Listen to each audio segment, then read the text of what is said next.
Sahabiler izledin, çaknıgan izzet nuri, Bütkeni sıkın idin, hak İslam'ın tülbuli.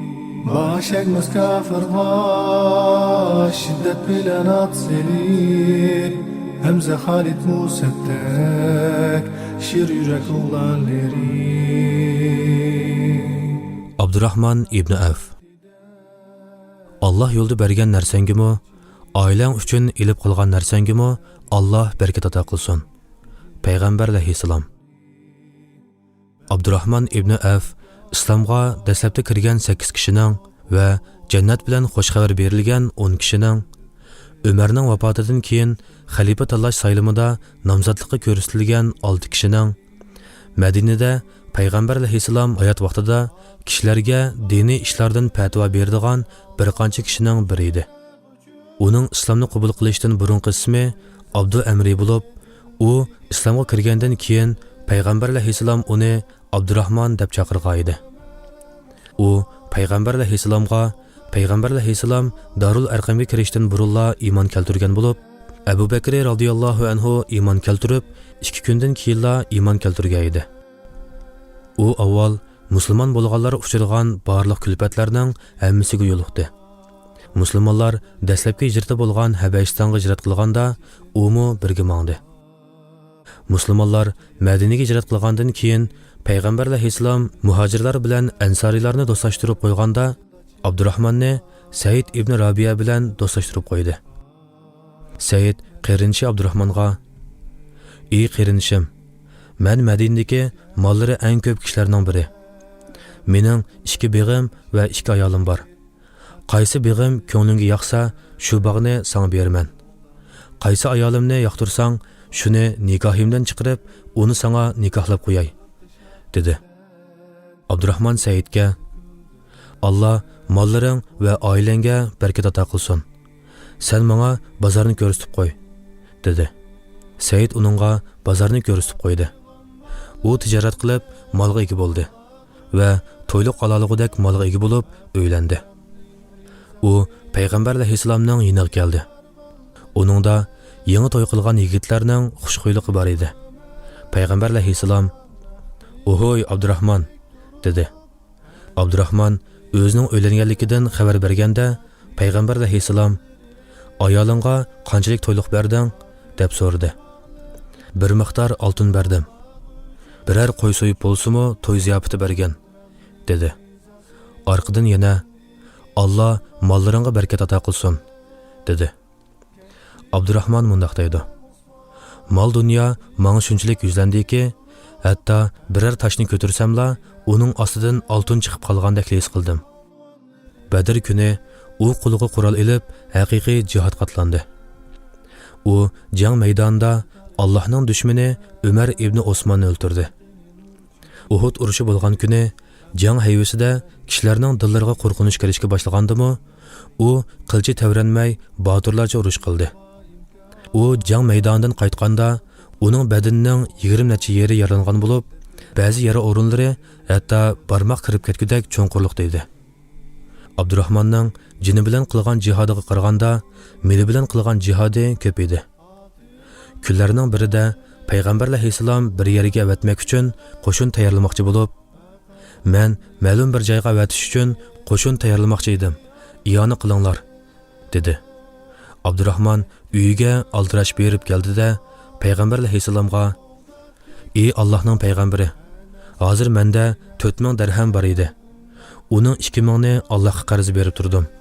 2000 ni oilamga qoldirdim", dedi. Payg'ambar alayhissalom: "Alloh yo'lda bergan narsangimi, oilang uchun qoldirgan narsangimi Alloh barkat ato qilsin", deb duo qildi. Payg'ambar alayhissalom Tabuk g'azotasiga chiqishni iroda qilganda, molga bo'lgan ehtiyoji odamga bo'lgan ehtiyojdan kam emas edi. Rum qo'shinining tayyorligi puxta, son jihatda ko'p edi. Musulmonlar turayotgan Madinada bo'lsa, shu yili qurg'oqchilik yuz bergan edi. Hatto yo'qsul mu'minlardan bir qanchasi Payg'ambar alayhissalomdan o'zlarini jihodga ilib olishni o'tinib so'raganda, Payg'ambar alayhissalom ular kamchilik bo'lish sababi bilan ularning talabiga ma'qul bo'lmagan edi. ular yig'ilgan holda qaytishqa edi. Bu kishilar yig'ilg'uchilar. Urushqa tayyor bo'lgan qo'shin bo'lsa, jafokash qo'shin deb ataldi. Payg'ambar alayhissalom kishilarni urush uchun iyona qilishga chaqirdi.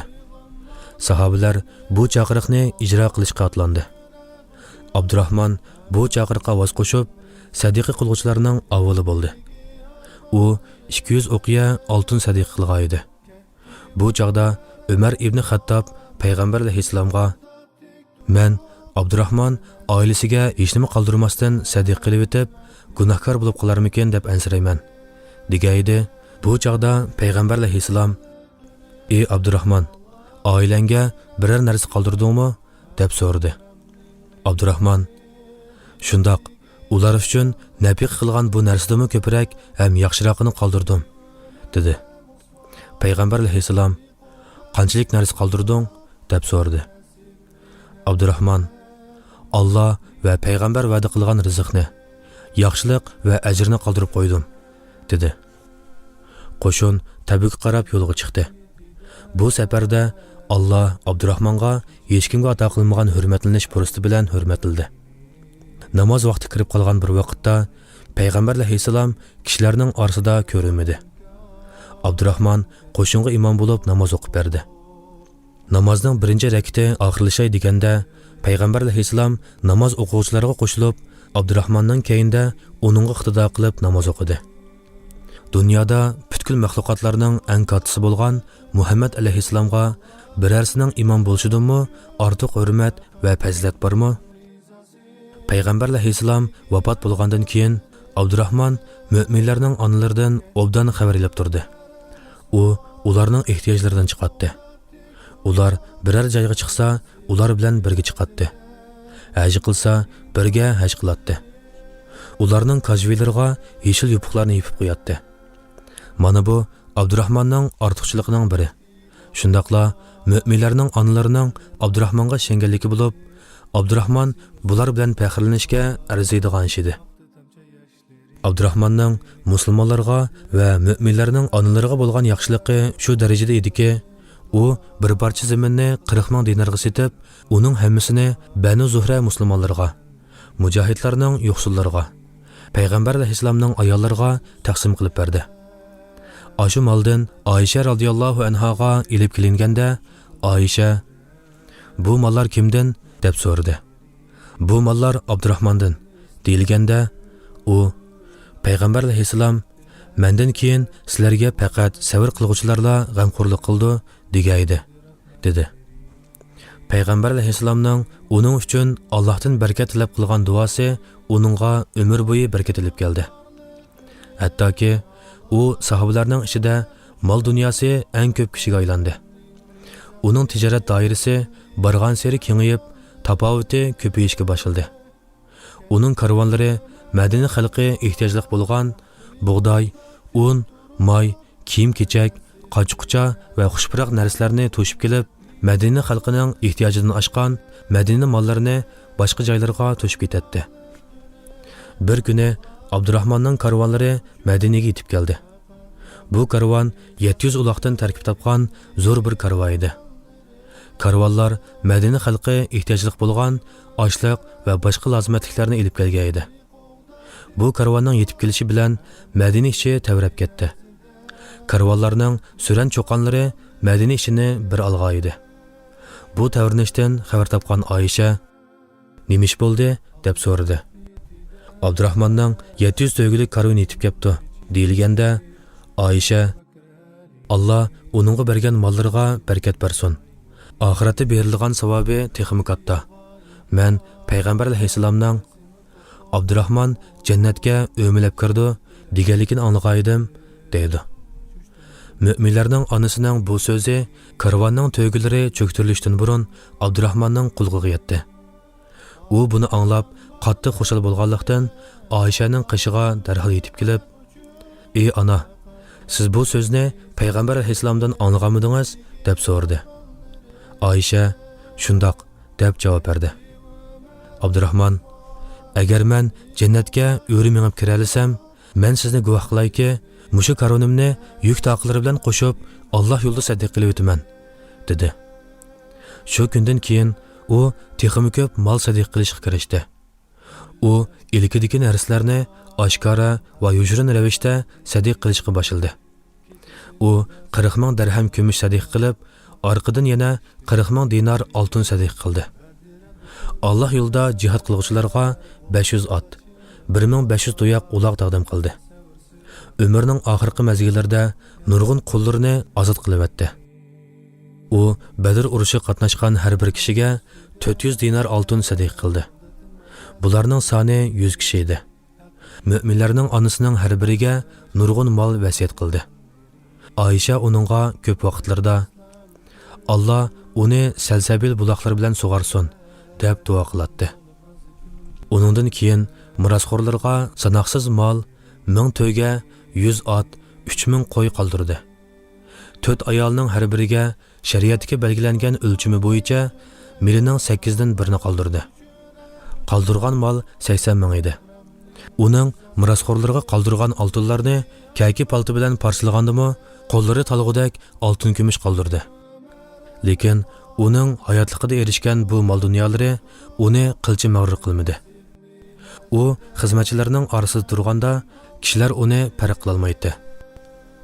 Bir kuni uning xizmatkoridan biri uningga taom elib keldi.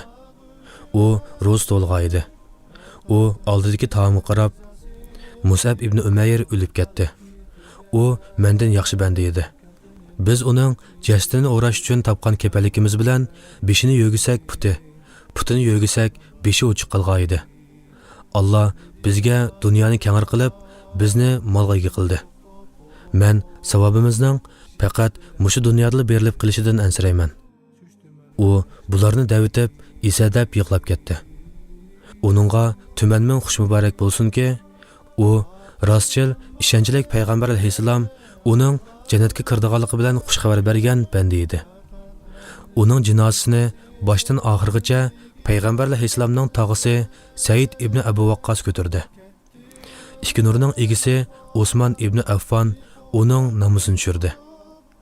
Mu'minlarning 4-xalifasi Ali ibn Abu Talib uning uchun ta'ziya so'zi qilib, sen dunyoning pok vaqtini tepib olding. Uning qalaymaqon bo'lishidan burunla ketib qolding. Allah sana rahmat qilsin. Allah uchun faqat Rabbning rizasi dildagi armonlari ketdi Umar Usmon nahdi qo'g'dab tek turib Anas ibn Nazirda ummatning polvonlari